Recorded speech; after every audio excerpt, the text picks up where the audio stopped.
എല്ലാവർക്കും നല്ല നമസ്കാരം. നമ്മുടെ ഈ കൊരട്ടിയിൽ നിന്ന് കയറി വരുന്ന ഈ റെയിൽവേ ഓവർബ്രിഡ്ജ് ഉണ്ടല്ലോ, ആ ഓവർബ്രിഡ്ജ് കയറി വരുന്ന ഭാഗത്ത് നമ്മുടെ ഈ LFS സ്കൂളിൻ്റെയൊക്കെ ഫ്രണ്ടിലായിട്ട് പൈപ്പ് എടുക്കുന്നതുമായി ബന്ധപ്പെട്ട് വാട്ടർ അതോറിറ്റി പൈപ്പ് ഇടുന്നതുമായി ബന്ധപ്പെട്ട് വലിയൊരു കുഴി ഉണ്ടായിരുന്നു. ആ കുഴി കുത്തിയതിന് ശേഷം ഇവർ അടച്ചവിടെ ഒരു മെറ്റലൊക്കെ ഇട്ട് പോയി. ഇപ്പോൾ എന്താ സംഭവം എന്ന് വെച്ചിട്ടുണ്ടെങ്കിൽ അവിടെ നിന്ന് ഇറങ്ങി വരുന്ന വണ്ടികളൊക്കെ തന്നെ ആക്സിഡൻറ്റ് പെടാം. ഇതിൻ്റെ ആ ഭാഗം ഇപ്പോൾ കുഴിയായിട്ട് തന്നെ കിടക്കണം. പിന്നെ ഇപ്പുറത്തെ സൈഡിൽ മെറ്റലിൻ്റെ ചെറിയ സംഗതികളൊക്കെ വന്ന് കിടക്കണം. ഇന്നലെ രാത്രി ഒരു അപകടം ഉണ്ടായി. ഇടയ്ക്കിടയ്ക്ക് ബൈക്കുകൾ ആക്സിഡൻ്റ് ആയിട്ട്, കാരണം വണ്ടി സ്ലിപ്പാവും, പിന്നെ ആ കുഴിയിലേക്ക് ഒന്ന് ചാടുകയും ചെയ്യും. നോക്കിയും കണ്ട് അവിടെ നിന്ന് പോകുന്നില്ലെങ്കിൽ അപകടത്തിൽപ്പെടും. ഇതെന്താ സംഭവം എന്ന് വെച്ചിട്ടുണ്ടെങ്കിൽ ഇതൊക്കെ ജനങ്ങൾക്ക് വേണ്ടി ചെയ്യുന്ന പരിപാടികളല്ലേ. ഇതൊക്കെ പൈപ്പ് ഇടുന്ന ഏത് സ്ഥലത്തായാലും പൈപ്പിന് വേണ്ടിയിട്ട് റോഡ് പൊളിച്ചു കഴിഞ്ഞിട്ടുണ്ടെങ്കിൽ അവിടെ ഈ വക തോന്നിവാസങ്ങളാണ് ചെയ്തു വയ്ക്കുന്നത്. ഇത് യാതൊരുവിധ ഇടപെടലും ചെയ്യില്ല. അവസാനം ആരെങ്കിലുമൊക്കെ ആക്സിഡൻറ്റിൽ പെട്ട് അവൻ്റെ തല പൊളിഞ്ഞ് അവൻ ആക്സിഡൻറ്റിൽ പെട്ട് അവൻ ആശുപത്രിയിലായി അവൻ്റെ കുറേ കാശും പോയതിന് ശേഷമാണ് ഈ കാര്യത്തിലൊക്കെ ഇടപെടുള്ളൂ. ഇപ്പോൾ കൊരട്ടിയിലെ ഈ സംഗതി ഇവിടെ പെരുന്നാൾ എടുത്തുകൊണ്ടിരിക്കുകയാണ്. കുട്ടികൾ തൊട്ടടുത്ത് തന്നെ സ്കൂളാണ്, ഒരുപാട് കുട്ടികൾ പഠിക്കുന്ന സ്കൂളാണ്. പെരുന്നാൾ വരുന്നു. ഇതൊക്കെ കണ്ടിട്ട് വേണ്ട ഈ അധികൃതർ ഇത് ചെയ്യാൻ. ഇതിലൊക്കെ ആരാണ് ഇടപെടേണ്ടത്?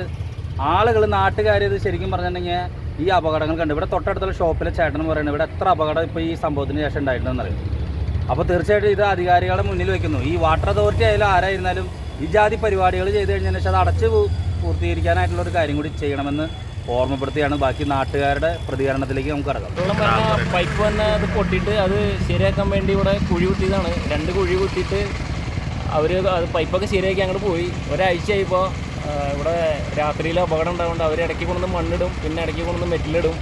അത് പ്രശ്നമാണ്. ഇന്നലെ രാത്രിയും കൂടെ ഒരു പയ്യൻ ബൈക്കുമ്പോൾ വന്നിട്ട് ബ്രേക്ക് കിട്ടാണ്ട് ഈ ഫ്രണ്ടിൽ കാണുന്ന ഈ ഗ്രില്ലുമായി ഇടിച്ച് അവൻ്റെ താടി മുറിഞ്ഞു. 2 പേര് ബൈക്കുമ്പോൾ വീണു. അപകടമുണ്ട്. അപ്പോൾ ഈ പണി നടക്കുന്ന സമയത്ത് ഞാൻ ആ പണിക്കാരോട് ചോദിച്ചായിരുന്നു, ഇത് നിങ്ങൾ ഇത് കഴിഞ്ഞ് കഴിയുമ്പോൾ കോൺക്രീറ്റ് ചെയ്യോ ടാറ് ചെയ്യുമോ എന്നൊക്കെ ചോദിച്ചിട്ടുണ്ടായിരുന്നു. അപ്പോൾ അവർക്കറിയില്ല. ഇതിൻ്റെ PWD അങ്ങനെ ചെയ്താലേ ചെയ്തുള്ളൂ, ഇറിഗേഷൻ അവർ ചെയ്യില്ല എന്നാണ് പറഞ്ഞത്. അപ്പോൾ ഭയങ്കര മോശമാണ്. ഇതിപ്പോൾ പെരുന്നാൾ വരാൻ പോവാണ്. അതേപോലെ ഇവിടെ തൊട്ടടുത്ത് ഫ്രണ്ടിൽ സ്കൂളാണ്.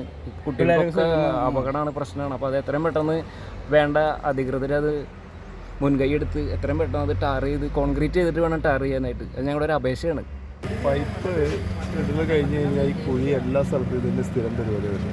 അത് കഴിഞ്ഞാൽ ഉത്തരവാദിത്തത്തോടെ അത് അടച്ച് ക്ലിയർ ചെയ്ത് യാത്രക്കാർക്ക് സഞ്ചാരയോഗ്യമാക്കുന്നത് അവരൊരു ഉത്തരവാദിത്തമില്ലാത്ത രീതിയിലുള്ള കാര്യങ്ങൾ നടക്കും. അതിന് ശക്തമായിട്ട് BJP എന്ന നിലയ്ക്ക് ഞങ്ങൾ പ്രതികരിക്കാൻ തയ്യാറായിട്ടുണ്ട്. ഞാനിന്നലെ വൈകിട്ട് വരുന്ന സമയത്താണ് ഇവിടെ കുറേ ആളുകൾ ബൈക്കുമായി ഇവിടെ കൂടി നിൽക്കുന്നത് കണ്ടത്.